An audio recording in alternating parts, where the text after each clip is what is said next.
you don't wake up one day with a disease. It doesn't work like that. You don't wake up one day with celiac disease or multiple sclerosis or whatever it is. And by that, I'm talking about non-communicable diseases, not things that you catch from others, because obviously you can get a cold, wake up with a cold one day because you caught it off someone. But and there's a process going on for months or years in your immune system. And actually, a really key thing that is really important to take stock of is your timeline. Oh, Dr. Ayan Panja, thank you so much for being with us today. Really appreciate your time. I want to talk about your book, The Health Fix. I guess I wanted to start by asking you a bit about the book's kind of made up into 8 factors, and I wonder if you could sort of explain a bit about what you do to start with, who you are, what you do, and what those 8 factors are.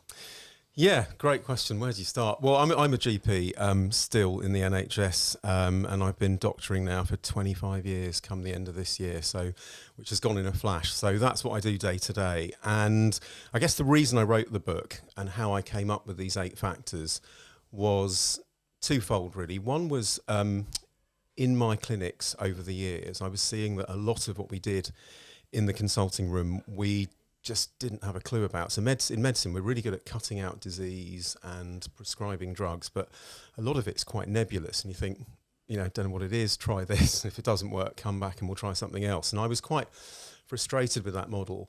But the main thing was really when I myself got quite ill in about 2014, and I had all these mystery symptoms. My memory was failing.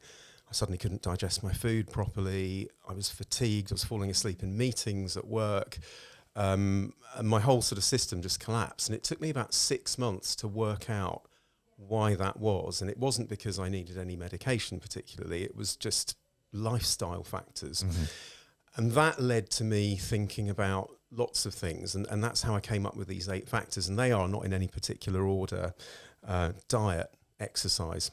We know those two, don't we? Stress, sleep, historic infections, which are really important, things like glandular fever or COVID. And then there's your environment, genetics, and sunlight, which is a sort of a euphemism for vitamin D. Is that 8 of them? I think I've covered them all, yeah. And actually, if you look at those things, and as I'm saying them, you think about your own life and how those factors kind of play into your typical day, which is the first question I ask when someone comes in and they're a bit broken, and you get these consultations where someone comes in going, I've been sent here by my wife and, I think I'm depressed. I've got these terrible migraines. I'm getting palpitations. And I used to get really annoyed and I'd go, wait a minute, I can only deal with one of those things, but they're actually all interconnected. And that's the thing. When you get a symptom, unless it's something like a broken, limb or something, which is obvious, a symptom is a communication from your biological system. It means there's some sort of malfunction going on. And sometimes medication's absolutely appropriate. If I sprain my ankle, I take an anti-inflammatory and it'll go down. But other times, when they happen in slow motion and they sort of suddenly manifest, I'm sure most people relate to this, you need a slightly different approach. And to lay out that story, those 8 factors are pretty key. Yeah, I think there's probably a lot of people, especially over the age of like 30, who can relate to that, because I realized after I turned 30, that's when I started developing all these mystery symptoms. It's like, oh my god, everything I'm doing, it's all down here from now. Yeah, it's all catching up on me. And I think people in general tend to think that if you've got a problem with your stomach, if you've got stomach ache, then it's related to your gut specifically and no other area in your body, or it might not necessarily be anything to do with your exercise or your stress, or do you know what I mean? So yeah. I think that's really key, isn't it? Yeah, completely. And what you're saying is exactly right, in that, and in the book I describe it as symptoms are linked to systems. So for example, if I give you a really silly example of, say you stayed up all night revising for an exam and you had 10 cups of coffee and no sleep. If you think of what's happening to your gut, your brain, your heart rate, that is what kind of happens in slow motion when your systems start to malfunction over a period of time. I mean, that's a very acute example.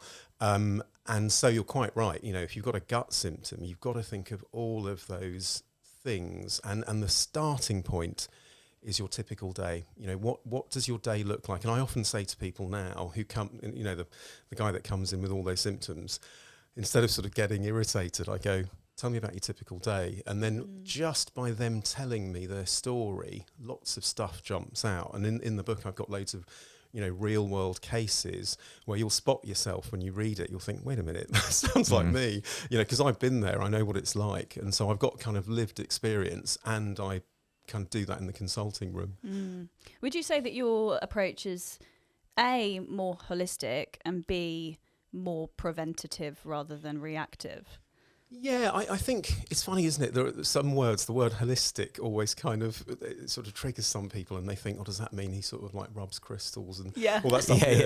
And I think proper holism, for me, is whole person care and looking at the whole picture. And I think I do try my best to do that. And the reason I wrote the book is I want people to be able to do that for themselves. If you lay out your story, it's like being a sort of detective in a way. You can pretty much find clues where you think, wait a second, and there are lots of other little tools in the book. But again, as I say, the starting point is your typical day. And I think preventative definitely, because again, in the book, you'll see that because you don't wake up one day with a disease. It doesn't work like that. You don't wake up one day with celiac disease or multiple sclerosis or whatever it is. And by that, I'm talking about non-communicable diseases, not things that you catch from others, because obviously you can get a cold, wake up with a cold one day because you caught it off someone. But and there's a process going on for months or years in your immune system. And actually, a really key thing that is really important to take stock of is your timeline. So if you, in the book, again, I plot out the timeline of one of the characters who's got a particularly colourful kind of life. And if you do this yourself, you can do this on yourself. It's, you sort of put 1973 birth, and then any major event in your life should be sort of a line off it. And actually, when you sit back, and I sometimes do this with patients, and they'll look at it and just burst into tears because it's so obvious how their health has got where it's got, so it's, in a way, it's devilishly simple, but it's one of those things that, wasn't out there as far as I could tell, or if it was way too overcomplicated and made very esoteric with, doctors love big words and their own language, don't they? And I try not to do that. There is quite a lot of science in the book, because I think some readers and on a particular platform which gives really harsh reviews, I think someone's put just way too basic for me, and I'm like, what? And in each chapter there is a bit of a deep dive if you want to know more about the science, because it's very easy to just say drink more water, because we all know that, but actually, will it work for you? Can you drink more water? Have you got a job that means that you just never get to drink? And B, understanding the two premises at the beginning of the book, which is yourself, your behaviours, that is, and your biology. And the first bit of the book is called The Foundations, and I really go through the basics of how to kind of, if you don't understand yourself, you'll never be able to change your behaviours, and you'll never be able to get yourself better. There's no shame in that, it's just one of these things that I try and kind of unpack. So an element of self-awareness, I guess. Yeah, and also, tailoring it to you, because you can write out a lifestyle prescription for someone and say, right, you need to do X minutes of exercise a week, and you need to stop eating this and stop drinking beer, but that's just not going to work unless you can change your behaviours. So one of the premises in the book that I talk about quite a lot is the monkey brain, and I think most people have heard of this concept of the lizard brain, the monkey brain, and the human adult brain. And they're layered on top of each other. So the lizard brain is very basic and just sort of eats and sleeps. And the monkey brain is, if you've ever seen monkeys, they're jealous and they're impulsive. And all of us get a bit like that. And if you drink too much alcohol, or you haven't had enough sleep, or you're in a bad mood, your monkey brain will come to the fore. And you normally see this in toddlers and teenagers. They have no... teenagers particularly, it's like, what are you doing? What were you thinking? It's because they can't think. They don't have that higher brain. That self-regulation kind of thing. Yeah, and so I spend a bit of time on that, because I've struggled with it myself. And there are some hacks on how to kind of cheat that to, almost... You've got to imagine your sort of monkey kind of hijacking you and think, wait a second, as you're walking to the cupboard where there's loads of chocolate, you've got to think, what am I doing here? Is this my monkey or is this me? You know, and I think that's one way of cheating your way into good behaviours. So, and I talk in the book, actually, in my old practice down in Tottenham, which I still miss, actually. It was really interesting part of the world to work in. But a lot of the patients there would bring me biscuits, and I still remember them, these sort of bread biscuits, these Greek bread biscuits. They're really the ones that sort of you dip in coffee and they kind of half kind of crumble away. And I'd just stick them in my drawer and go, yeah, thanks very much. But then the day would be so busy, you'd go out on home visits and stuff and not get to eat lunch. And I'd get back and I'd eat the whole lot by the end of the day. And I felt terrible. And I was putting on weight and getting sluggish. And I thought, I've got to stop this. What's the best way? And in the book, I talk about something called the IDEAL framework. It's just an acronym. I for identify, D for define, E for engage, A for activate, and L for look back. It's very simple. Identify just means I know I've got to stop eating these biscuits. Define is like, well, how am I actually going to do it? Maybe I'll just stick them at reception or tell the patients to leave them there. Engage is sort of preparing your environment to really make sure that you're actually going to sort of take action. So if it's something like taking up running, you've got to leave your running kit by the door so that there's no excuses. And then activate is actually when you start doing it. And if you're building a new habit, you tag it onto an existing one. So all the behaviour experts tell you about this. You know, if you want to start doing press-ups, do it straight after you brush your teeth because you're more likely to do it. And L is look back, which is patting yourself on the back for doing that behaviour. It sounds really cheesy, but it comes from the same place as self-compassion and sort of rewarding yourself. I don't think people do that. Our self-talk tends to be quite negative. And actually what happened with me was I replaced that with fruit.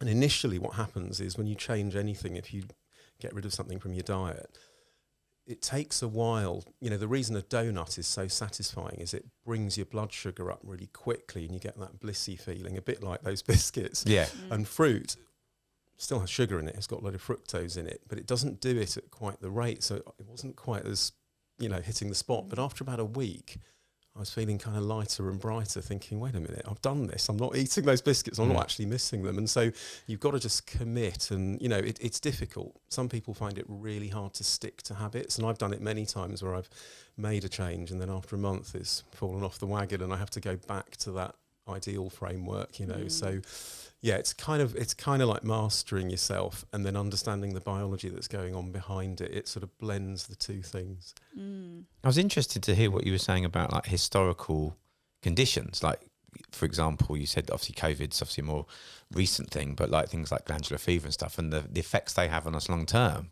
I remember I've gone to the dentist before and they've said something about like the reason why have my teeth are the condition now is because of like historical damage that's been caused them through fluoride in the water or something like that, and I was just thinking on the same point, like these things, we don't kind of tend to look back at our medical histories and see those moments that may have like predestined our immunity or our systems in some way. Absolutely, yeah. I mean, it's such a great point, that, because, and again, by the time you finished my book, you'll see lots of references to this, and particularly in the case studies. A really common one I see every day is a child who's, and don't worry if this applies to you because it's all fixable, but a child who's born premature, not breastfed, thrown a bit of stress and other bits and bobs, and then comes to the doctor for lots of ear infections and tonsillitis and has loads of antibiotics. That child will often present with tummy ache because their gut flora are probably shot to pieces because they've had so many courses of antibiotics. And as doctors, we tend to work very, in that world of ruling things out. It's like, well, it's nothing serious, it might be a bit of constipation, just, don't worry about it. But actually, probably what's happening is that there's some degree of mild inflammation going on already.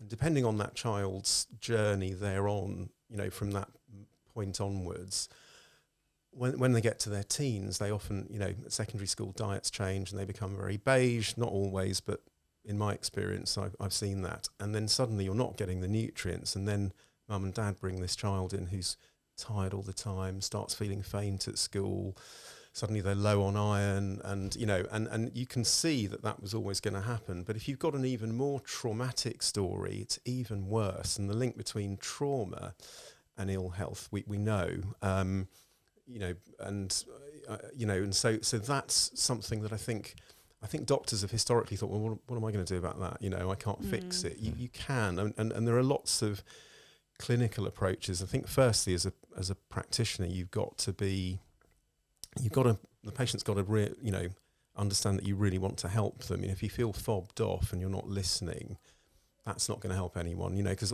a lot of these people are already not in a great state when they come to see you. And again, because medicine, it's such a kind of hamster wheel in terms of the workload. Often there isn't the time to do that. But and I think this is one of the reasons I wrote the book, because I teach this to doctors on a course, but I think people ought to be able to do most of it themselves. Do you know what I mean? Not dumbing down what we do as doctors, but it's, you can do a lot of it yourself, and then if you need extra help, you go and see someone. Yeah. Well, nobody knows your body better than you do. And I've had plenty of people, myself included, but friends who have had issues, and because the symptoms are quite vague or it doesn't really make sense scientifically, the doctor has kind of told them it's probably just stress or anxiety or it's psychosomatic. But then in your head, you're like, but it doesn't feel like that. I kind of know my body. I kind of know something's wrong. And to be honest with you, that person you were just describing was me. As a child, it was like every step of the way. It was like, as a child, I always had tummy aches. I was always told it was, I was just an anxious child or something. And then again, as a teen, anemic and tired and stuff.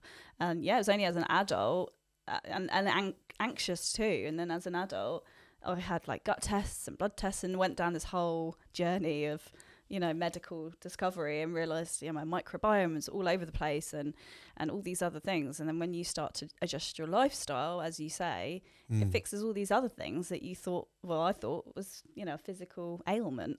Yeah, absolutely. And there's a great concept in the book that I call the drawstring effect.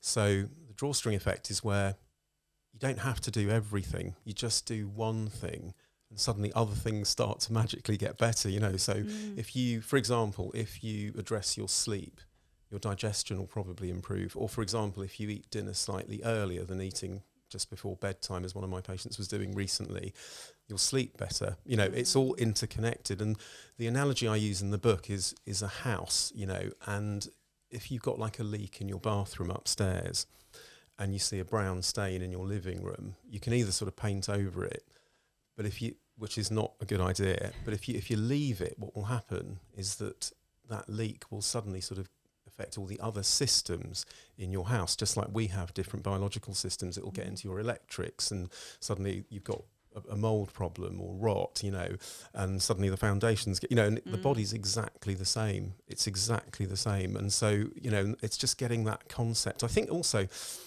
I'll get shot down for this. I think,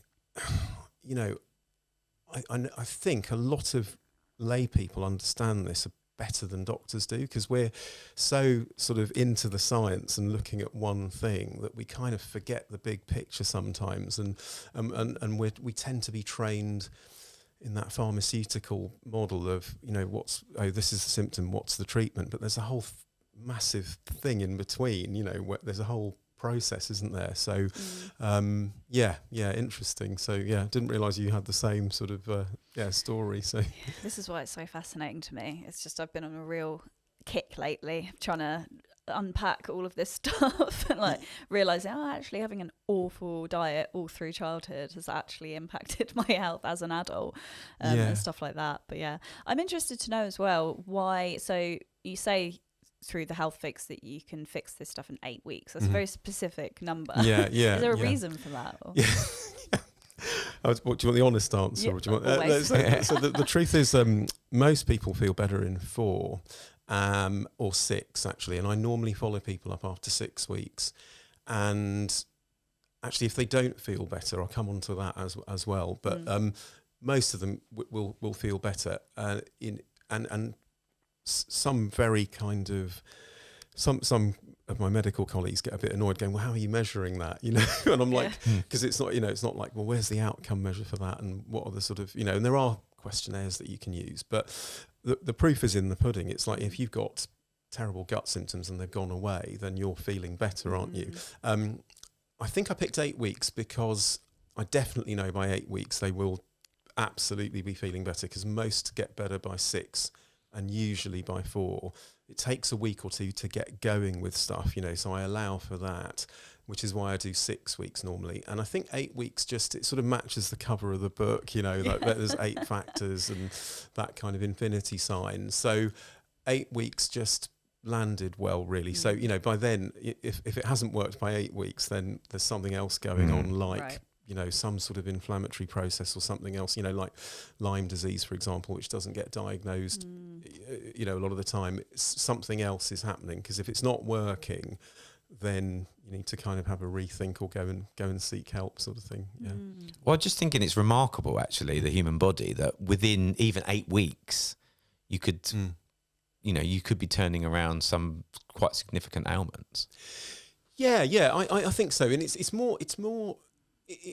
weird, because that model of like naming a disease, which is what we do in medicine. It's like you give something a label, don't you? Like irritable bowel syndrome, or fibromyalgia is another one, which is very nebulous. There's no test for it. There's no, it's a cluster of symptoms and collection of things, but biologically fascinating, because most people with it tend to have poor mitochondrial function, which is your energy stores effectively in your cells, and other things that they have in common, but they also have a lot of trauma in early life, so that should be a clue as to the fact that leads to this, but you're right. I mean, I'll tell you, this is again a true story. Someone who used to be a patient of mine, who's moved away, sent me a message about, it must be a couple of years ago now, but moved to another part of the country, and had all sorts of evolving autoimmune symptoms, so joint pains, racing heart, feeling wired and tired, as I call it, sort of exhausted but can't sleep, that type of thing. And we'd sort of really gone through these 8 factors and done our best to sort of tighten them up. And she was about 60% better going, and she'd been to see a heart specialist, couldn't find anything, offered her medication to slow her heart rate down, and she was on a load of supplements and things, and she was sort of better.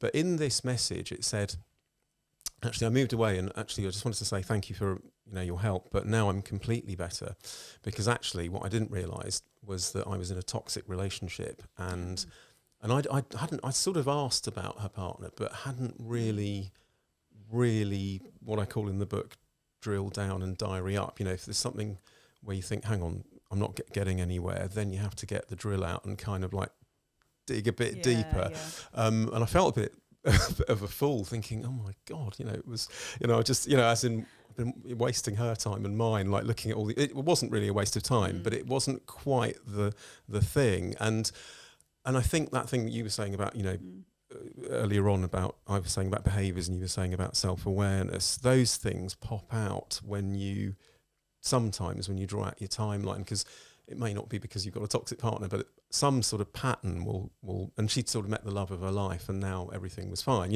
So there's health and, well-being, whatever you want to call it, disease, symptoms, all of these things. There are so many variables. It's not just as simple as paying a load of money and going to the best private hospital to see a heart specialist, because that's absolutely right for some people, depending on what they present with. But if you've got nebulous symptoms and you're not feeling well, this sort of approach works better.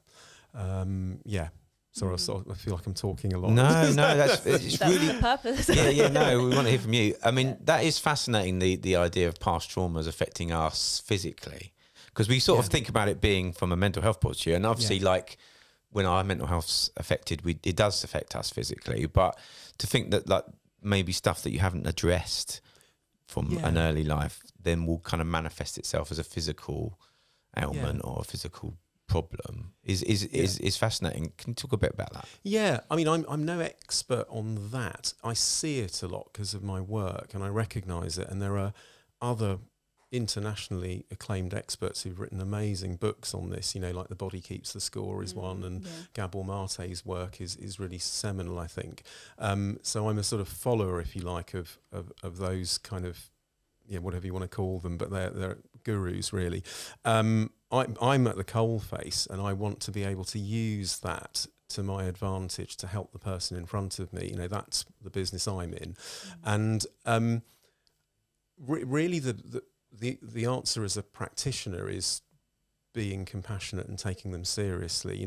Just listening is healing in itself, and it sounds it sounds very woolly, but people will go, God, I feel so much better, and actually there's this thing called the doctor as a drug, which is written by sort of a concept by Michael Balint from the 60s, a psychologist, psychotherapist, and actually sometimes you'll go on a home visit and do nothing, but the patient gets better, and there is this sort of therapeutic relationship sort of stuff that goes on, which is difficult to measure.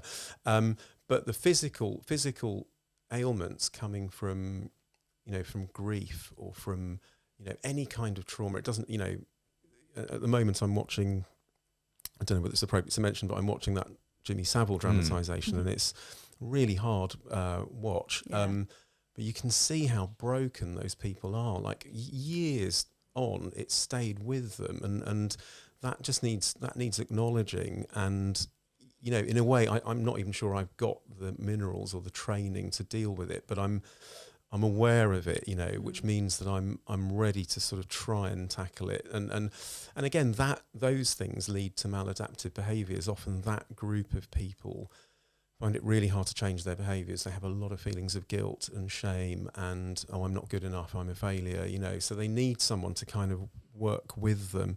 We're really lucky in the NHS now. We've got health coaches who are part of this other cast of practitioners and characters that work with GPs. They're amazing. They really, they're experts in behaviour change, but they stick with someone, to get them from 0 to 1. Whereas a doctor doesn't really have that time, or it's not in our remit in a way. We kind of think, well, the medicine bit's done now, I think you need to go and see someone else, is the sort of the thought in the back of your head sort of thing, sometimes. But what sort of patients would you normally refer to one of these health coaches? To a health coach, anyone who's slightly stuck in their health journey. So where the doctor has sort of ruled out serious stuff, has maybe set a lifestyle prescription, and by that, this is what the outcome of, in the book is. So you lay out the 8 factors. You match it with your typical day and your past medical history. You then apply what I call how, what and when, really important. So it's not just about eat more healthily, it's how you eat, what you eat, when you eat, and I talk about a guy in the book who just eats all his meals standing up, and unsurprisingly he's got digestive issues, but we don't ask about this. Doctors don't ask about those things often. But you'll know yourself how you eat and what you eat and when you eat, and the same with your sleep and whatever. And then, God, I've forgotten the question that you asked me because sorry.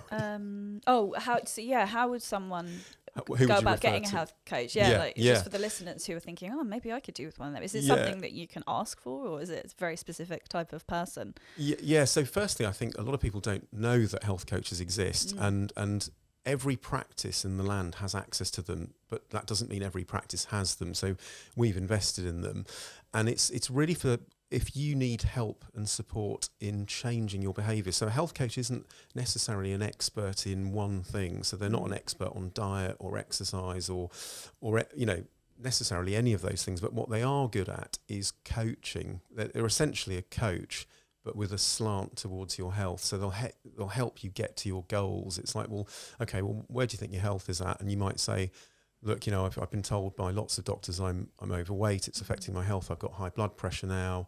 I'm pre-diabetic. I just need some help because I just can't seem to change my diet. So they'll sit with them and work through meal plans, going, okay, well, what do you think you could change? What do you eat for breakfast? And what that type of thing. It's very, I say basic, but it's so important. That's the bit that people are missing these days, because everyone, I think a lot of people are really jealous of those people that can just do it. That's rare, actually. It's not the norm, and you, in that world of podcasts and wellbeing, it's, you can go to the nth level. It's like, oh, apparently kale's covered in thallium, and thallium's really all that stuff.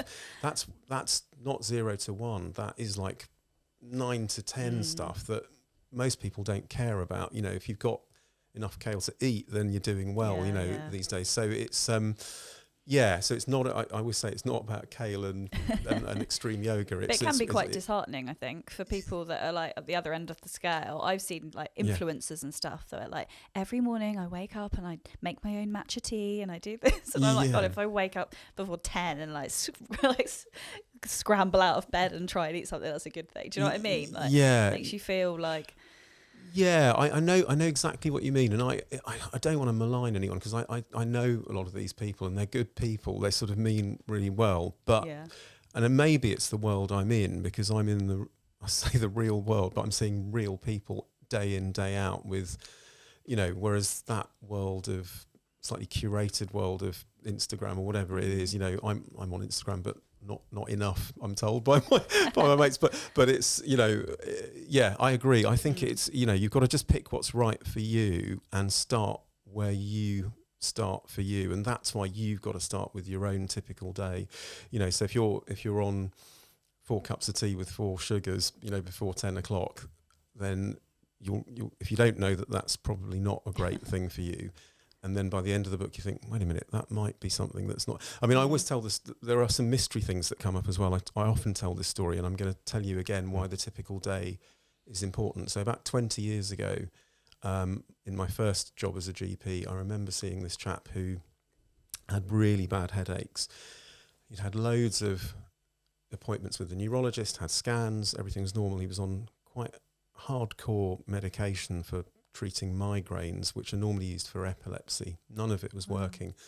And I remember he was really, really well built, like a sort of one of those sort of bodybuilder type bodies. And I just, he was getting married and he was going, look, I can't work anymore and I just don't know what I'm going to do. And I'm like, and I hadn't got into this model of thinking yet. I was still compassionate, but still in that sort of world of conventional, well, what can we try? There's nothing wrong with that. And he goes, no, I go, you're still obviously going to the gym. And he goes, no, this isn't the gym. This is like 6 cans of tuna a day. And I go, sorry, what? It was like a record scratch moment. I go, sorry. And in my head, I was thinking, do I know anyone who eats 6 cans of tuna a day? And I was thinking, cats. Cats, yeah. And I just go, Turns out he was turning into a cat. Yeah, and I go, fur coming out. I just went, do you mind just swapping it for chicken? Is it just for protein? Headache's gone in a few weeks. Wow. And I don't know what it was. It could have been the mercury in the tuna. It could have been the BPA in the can. He might have had some funny allergy to. I don't care. The point was, just by asking that, it came out, and so that's part of the method. You've got to kind of analyse what you're doing. I'm sure most of you found these things. You find them I call them happy accidents in the book, in terms of why people change their behaviours. One category is that, you sort of forget to drink coffee one morning and think, wait a minute, I'm not tired and I'm not irritable. What's going on? Maybe I'll just not drink it tomorrow. And it just, so... such a good point. Yeah. I wonder as well, I mean, I know you've briefly mentioned it a couple of times in the book, but in general, this subject is going to be completely irrelevant. But as a doctor, I'd love for you to talk about your opinions on antibiotics and people's kind of reliance on medicine, and particularly antibiotics, because I know it has such a huge effect on your microbiome and your gut and stuff like that. And I think I just think we use antibiotics way too much. I know people that the minute they get a cold or a virus, they're like, I have to go get some antibiotics. Yeah. Like, it's not really going to do anything though, is it? Yeah. It's a great point. There's two arms to that. One is that the way medicine and healthcare is going and the way litigation is going, doctors are really afraid of, being sued, basically. So if if someone's on the phone and they're shouting at you and they're going, my old doctor used to always give me antibiotics, and I'm, if I die, then you're going to, you get some of that. And so there is sort of this defensive prescribing where you think, well, okay, I'll just do them just in case, but they're going to take them. That's that side of it. And then on this side is this sort of how they're regulated. So in the UK, we're very lucky. We're really aware of being antibiotic guardians and responsible prescribing. And every GP surgery actually gets, in this world of prescribing measures, gets scored on how much we prescribe those, agents, antibiotics. But when it comes to the rest of the world, I went to Thailand over summer. There were packets of antibiotics for sale behind, just at a pharmacy, and I go, sorry, can you just buy those? And the lady goes, yeah. And I go, right, what? Just do you ask the people why they need them? They go, no, you can just buy them. Wow. And they had like more than one or two types, like several types, and so it's a massive problem. And those sort of apocalyptic dystopian things that you see on Netflix, which we're all addicted to, where the world's ending because actually no antibiotic's going to work, is probably not a million miles away. We're not. Really? We're not. Yeah, because more and more resistance. That's the problem. Partly it's the effect it has on you as an individual. You're quite right. It suppresses your immune system.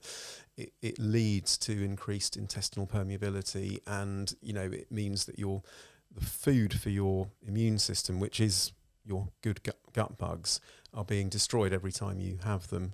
It depends a lot on other factors. Some people will recover that very quickly, others won't, and you can support it with probiotics and prebiotic foods. But yeah, globally, the bigger picture is horrific because a lot of countries don't care. You can, even in European countries, they're much more readily available because that has been the culture. And it's very culture specific as well. There are certain nationalities of patients that are very antibiotic dependent because they've been brought up to sort of see this doctor who their family think is some sort of sage, and Dr. X used to always give me this, that's what I need, and it got me better, and so it's very complicated, but generally the rule of thumb is you only take them when you really need them. So the last time I had one was I hadn't had any for about 20 years, and then I got something called a quinsy. It's like this horrible type of tonsillitis on one side, and it was terrible, and I'd gone as long as I could, and it's a really sort of dangerous thing to leave, and I had to take a course, but sometimes that's going to happen. Yeah, so exactly. But that's the point, isn't it? You're using it when you need it, and I think there's definitely an argument. I mean, I'm obviously no doctor, but it seems like there's an argument that people are taking antibiotics when they don't really need them, like for just generic tonsillitis. I knew a girl that she used to get tonsillitis. Literally at one point it was like every few months it would come back, and she'd just go immediately straight to the doctor, get antibiotics. And I used to get tonsillitis maybe like once a year. I never once had antibiotics for it. My body learnt to fight it off, and I've never had it since. And it's kind of like, I think it, in some ways it affects your body because it makes you less able to fight stuff off yourself, but then is the argument that the bacteria itself is becoming antibiotic resistant? Is that well, that's the thing. Bugs mutate and transform, whether it's a bacteria or a virus, like COVID. That's why you get new strains. So that's exactly it. So strep throat, which is the thing that streptococcus, which is what causes a lot of bacterial tonsillitis. Eventually there'll be strains that don't respond to penicillin and don't respond to clarithromycin, and that's the fear. What you said about the recurrent tonsillitis, the other thing, and again applying this method, so one of the cases in the book is, why do I get ill all the time? But again, if you lay out that story, so a lot of my patients are often deficient in vitamin D, that it's in their boots, and once that is corrected, they stop getting ill so much. Or again, in their story, like the tuna guy, they're drinking like 4 or 5 pints of milk a day, and I'm like, wait a minute, that's anything that's sort of excessive is probably not going to be great. And another little rule in the book is, too much or too little of something. It's a really powerful tool, this. So if you sort of remove something that is bad in your routine, or I say bad, but you've identified it, thinking, do you know what, I think I actually sort of sit on the sofa for too long, and then you remove that, and then you add something in at the other end. It doesn't have to be related to that, like, actually my vitamin D is low, I'll take some vitamin D. The kind of double effect of those two things gives you even more sort of purchase, and things like recurrent tonsillitis is often like that. It takes a bit, because even the most patient person will come in and ask the doctor, well, why do I keep getting it? And often, I don't know, I've got two of my best friends are head and neck, ENT surgeons. They may disagree, but, and they will probably know more hard papers and science on this. And they'll go, well, some people just have a propensity to it because of, I don't know, their anatomy or whatever it is. But these other factors are also important. One of the ones I've started asking more about for my asthmatic patients is whether they've got any mould in their house. We just don't ask about it. But it's amazing how often they go, oh yeah, the bathroom's got like loads of black mould. I'm like, why didn't you tell me before? That's why your asthma's got worse, and they just haven't thought it through, and it's stuff like that where that's the environment bit, you see. You've got to kind of think, just think, that's the thing. Yeah. So important, because you know what, I'm just thinking, like, so many people are listening, they're probably listening, that have so many little niggly symptoms that they haven't gone to the doctor for, or they have, but there hasn't come anything of that. Sort of little micro health issues, I guess. Yeah, I think everyone has them, especially over the age of 30, when your body starts to actually, show you what's going on. And I think, I think there's something to be said about actually looking at the big picture. I think also that going further than that, have you both got friends who are doctors? Like sort of a mate I don't think I do, actually. Or a medical or a nurse or a so often if you're telling them about these kind of micro symptoms, they'll go, oh, it doesn't sound like anything serious, which is, I get that, because that is such a sort of medic-y thing to say, because it's like, well, you're not going to die because you've got that. But one of the other things is that, going back to this idea of a symptom being an early warning sort of light, if you like, is if you leave a symptom and it's not been investigated, and you leave it sort of unchecked, a bit like the brown stain in the ceiling, actually chronic inflammation and chronic immune dysfunction does lead to long-term disease. I think this is one of the real key bits in the book, and also when we teach it on the course, that doctors are sort of sitting there thinking, what? I never realised that, And any condition, that's non-communicable has three components to it. It has inflammation, oxidative stress, which is basically reactive oxygen species, like rust on iron, basically, and immune dysfunction. So whether it's type 2 diabetes, multiple sclerosis, any disease has those three features. Wow. And why this is important is, we used to get specialists come in and talk to us, and a rheumatologist, a joint specialist, would have a slide up about this new drug for osteoporosis. And the slide would have all these inflammatory markers and stuff. And the next week, there'd be a gynecologist talking about the mechanism behind, something that's going wrong in early pregnancy. And it's the same slide, and it's the mechanisms are the same. And what I'm trying to do is go completely upstream and think, right, how do your genes and how do your habits and behaviours stop this from happening? It's a really sort of far stretch of the imagination, particularly to laboratory scientists and a lot of very specialist doctors. They're not in that world, and I don't blame them. They get sort of some people get quite irritated by this whole lifestyle medicine thing, because when you're in A&E and someone's having a stroke, the last thing you want to think about is this. But actually, if you don't want to be the guy in A&E having the stroke, you need to kind of do this. And I think that's why it's such a hard sell sometimes. You get a lot of naysayers that think, but I've been there. I've been that person with the dysfunction, and I managed to fix it. So now I want everyone to kind of know how to, do that for themselves. But it's a lot more longitudinal. What's the word? Longitudinal. It's a lot more long term, isn't it? If you're in A&E, you don't necessarily, you're not going to sit down with someone having a heart attack and go, so, like, what time do you wake up in the morning? How many cans of tuna do you eat? But I was going to say, so you've got the immune system sort of like dysfunction, and you've got the inflammation, and in terms of like the oxidization, did you say, what is that and how can you prevent that? So actually, to explain oxidative stress, if you start with antioxidants. So some foods are very rich in antioxidants, which a lot of people have heard of. So like they blueberries. It's a really good example. Blueberries are very rich in antioxidants. So someone with an antioxidant-rich diet, not necessarily supplements, because there's not much evidence for the supplements in this world, but they tend to have better gut microbes. They tend to have lower rates of non-communicable disease. So antioxidants support things like blood vessels around your heart, and they kind of in theory stop them clogging up and forming atheroma. And that process of the atheroma building up, or the gut dysfunction, is oxidative stress. It's sort of what antioxidants prevent, and that's why I sort of call it, I liken it to rust on an iron. It's sort of a literally an oxidizing process in terms of what's happening chemically.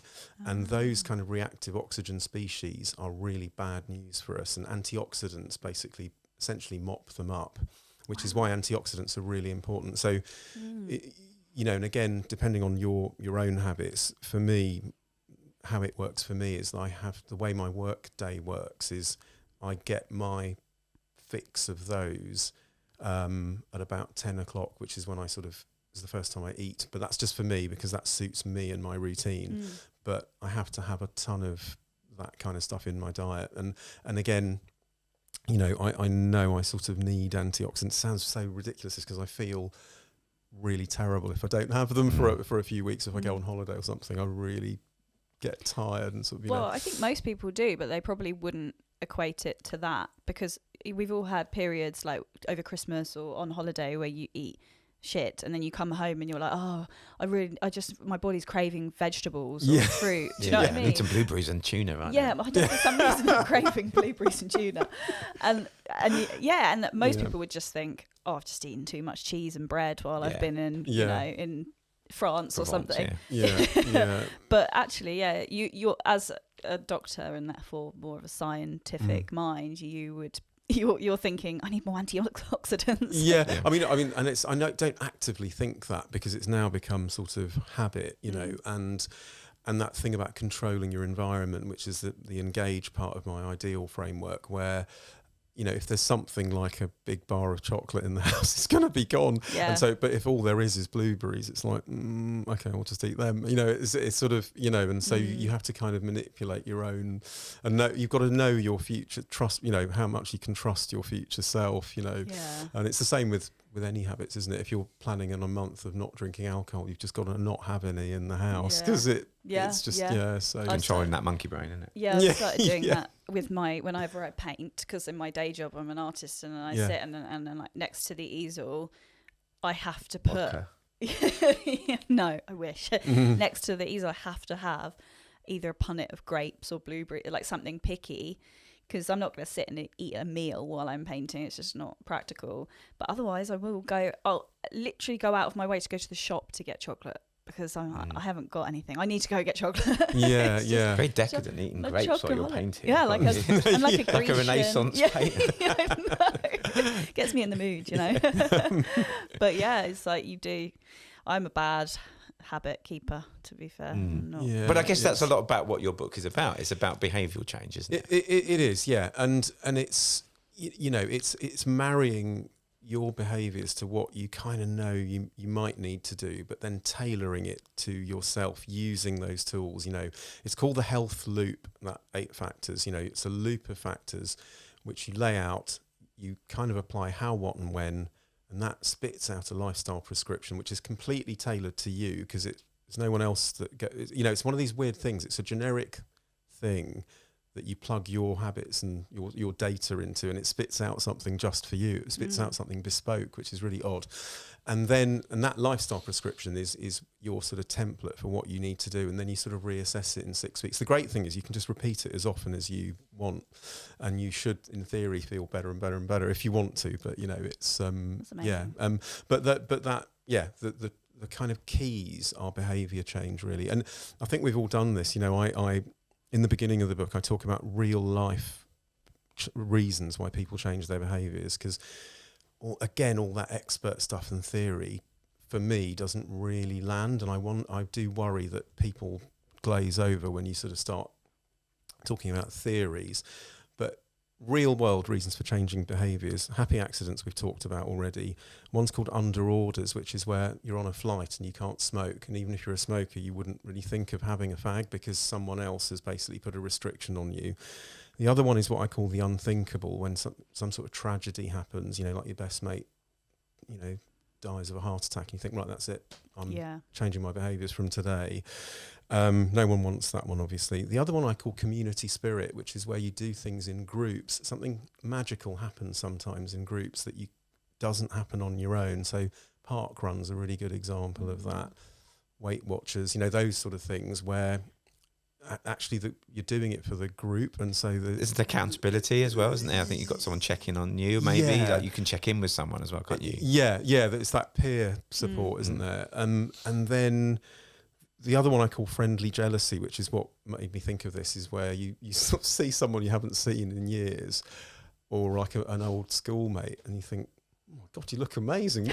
What's going, you know? And they've completely transformed their life. You don't look the same age as me. Yeah. And you think, right, that's it, you know, and that sort of triggers you. And the last one is called grasping the nettle, which is just sheer willpower. But that just, for me and most people I know, doesn't work. Some people can do it, you know, it's that old school, you know, like, right, that's it, I'm never smoking again. And they just don't. You think, what? How do you do that? You know, but that they're cut from different cloth, you know. Well, you've almost got to be like in competition with yourself, because that's the only time I've ever managed to do that, is when I've got something internal going on where I'm like, right, I can do, I'll show me. That's true.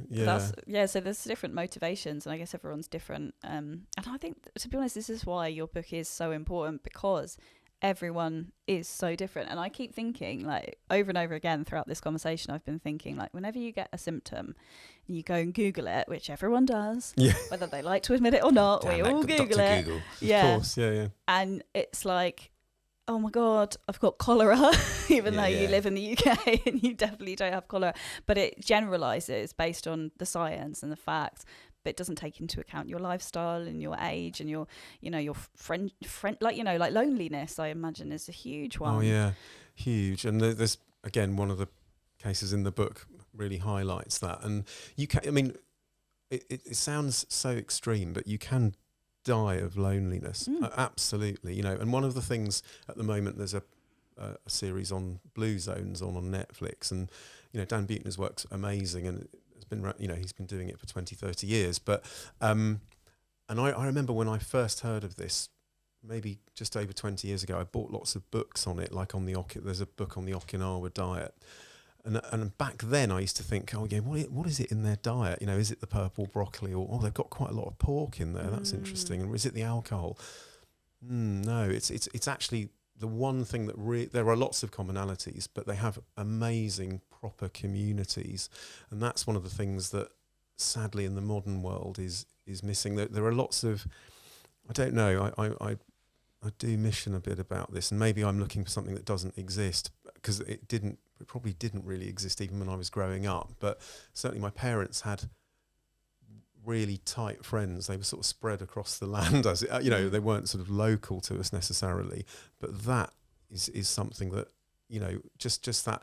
I mean, what made me think of it recently, I was thinking about when I used to work at Stoke Mandeville Hospital years ago, because of the Jimmy Savile thing, and I was looking at the shots thinking, I think that actually is Stoke Mandeville on TV. They've obviously gone and filmed there.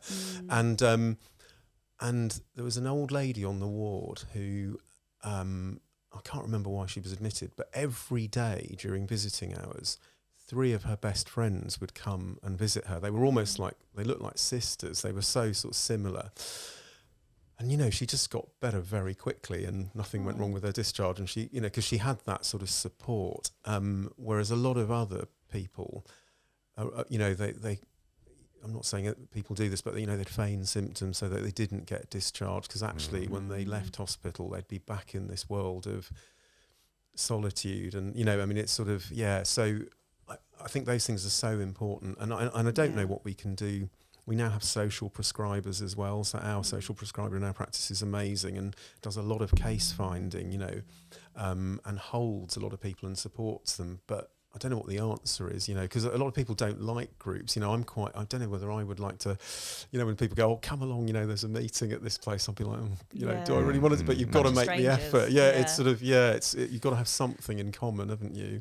But even just acknowledging the importance of community and knowing how important it is, I think you can then start to sort of build communities with people you actually do want to hang out with, and your actual friends and family and stuff, rather than forcing, because it feels a little bit forced, doesn't it? No, true. Let's all be lonely together. Yeah. And it's how and that's exactly right. That's the kind of conversation you have with, say, an older person.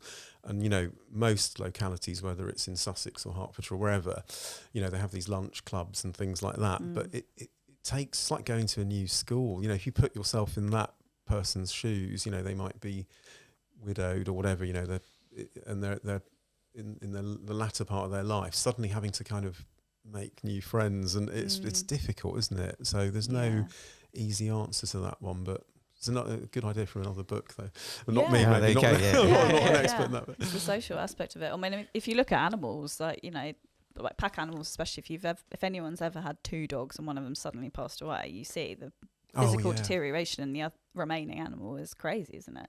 And same with like humans, with widows that suddenly get really ill and just go downhill very quickly after their partners died. So nice depressing. It's a great way to end the podcast. So thanks for coming on. Or whatever. So just to finish, then, so what would you say is a good sort of maybe first couple of steps that someone could take who wants to kind of start to change their lifestyle or discover a bit more about themselves, I guess, to make some drastic changes? I would say, apart from buying the book, obviously, but that goes without saying. I would say try and understand yourself. That is the starting point. And in order to do that, it sounds so obvious, but unless you sort of and the people that know you best are often your friends and family, because they'll point things out about you where my dad used to say years ago, it's like, I know you better than you know yourself. And what he meant was he knew my habits better than I knew my habits, because he could see that I couldn't get up in the mornings, and I could whatever it was. And so once you've mapped that out, then what work you've got to do to kind of get going and use those frameworks, like the ideal framework. So it's really understanding yourself and starting with just literally one thing. Pick one thing that you want to improve. Don't sort of map everything out thinking, right, I've got to like eat more vegetables, I've got to run more, I've got to get my steps in. Just start with one, and you'll notice lots of things start to get better. For example, if you take up exercising, that affects what kind of foods you crave. So suddenly you'll be wanting to eat healthier things potentially, rather than, do you know what I mean? And so there's loads of studies out there. I don't want to mention studies because they're quite dull, and I tend to, on my podcast, I tend to put references to them because you can click on those and find them anywhere, but because I want to sort of keep it real for the person. So just starting with one thing and understanding yourself, that is the starting point, and the rest will sort of and remembering that thing about how a symptom is a communication. It's sort of telling you that you need to sort of do something, whether it's your eyesight getting worse, or which it does anyway as you get older, but if it suddenly gets worse, maybe you should, that kind of thing. Do you know what I mean? Listening to your body and kind of, laying out your story. Yeah, I love that idea of a symptom being your body kind of like whispering to you, because I think when most people get a symptom, it's like, why? Why, God, why? You're punishing me. But also your podcast for people that want to listen to, because I'm sure people want to hear more from you, and your episodes are quite short. Where can people find your podcast? Where can people buy your book, The Health Fix? Yeah, sure. So The Health Fix is online and in bookshops. It's so easy to find, and on my link tree you'll see links to that, and also on the link tree you'll find a link to Saving Lives in Slow Motion, which is my podcast. It's bite-sized episodes, 10-15 minutes, on all sorts of topics that make us human. So imposter syndrome, grief, these are the things that make people present with a symptom, whether they've got depression or anxiety, and I sort of drill down a little bit on the nuances of that. So hopefully you'll find that useful too. Amazing. And I know you said that you weren't really on social media much, but where can people find you if they would? Yeah, the usual ones. I'm less and less on Twitter actually, but is it even called that now? X, sorry. Yeah. It is your X now, yeah. But I'm on Instagram, and I've got a Facebook page and LinkedIn, which I took myself off that years ago, and now I'm back on there. So yeah. Great. Yeah. Well, thank you so much for your time today. It's been an absolute pleasure. Oh, it's great. So thanks for having me. Really enjoyed it. Thank you.